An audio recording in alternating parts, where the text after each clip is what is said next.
akset e rajonit jugor gjatë 24 orëve të fundit, edhe pse janë të kalueshme përsëri vazhdojnë të jenë problem për drejtuesit e mjeteve, pasi ka prezencë ujë dhe inertesh.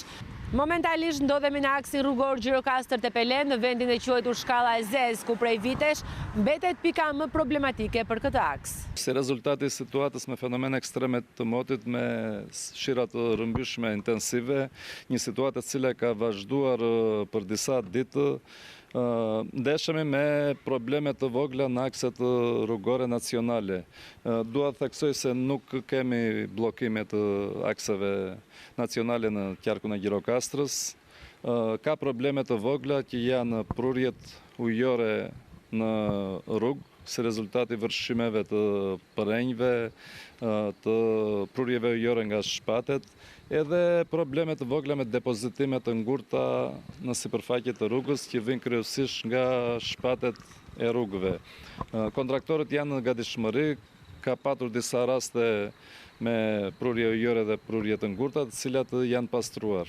Në Shkallë të Zez kemi të bëjmë me një fenomen të tillë që aty shpatet e rrugës përbëhen nga formacione gjeologjike të paqëndrueshme.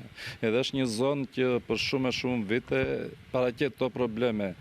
Dhe është një fenomen normal që në rastet e shirave shumë intensiv të kemi prurje të ngurta në rrugë në sasira të vogla. Edhe kësaj radhe ka patur prurje të ngurta në sipërfaqe të rrugës, po në sasira të vogla që janë pastruar nga ana e kontraktorit, pa bllokuar qarkullimin.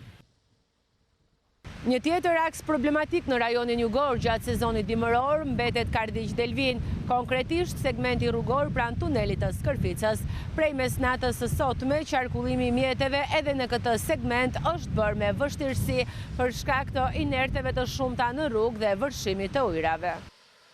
Aty kemi patur një fenomen me rreshje jashtëmase intensive, edhe problemi ka ardhur jashtë rrugë nga përrenj të malor që kanë vërshyer në trup të rrugës, kanë sjellë materiale inerte dhe prurje ujore. Megjithatë dhe aty nga ana e kontraktorit mbas njoftimit ka ndodhur natën, mbas njoftimit është bërë pastrimi dhe aktualisht rruga është normale. Rreshjet e shumta të shiut kanë bërë që liçeni Viroj të dalë nga shtrati duke vështirësuar qarkullimin e automjeteve për shkak të vërshimit të ujrave në rrugë. Autoritetet rrugore si ato të policisë, por edhe ARSH apo emergjenca civile kanë punuar intensivisht gjatë gjithë natës për rehabilitimin e situatës, ndërsa grupet e monitorimit vijojnë të jenë në terren për të shmangur dhe për të njoftuar çdo lloj problematike të mundshme.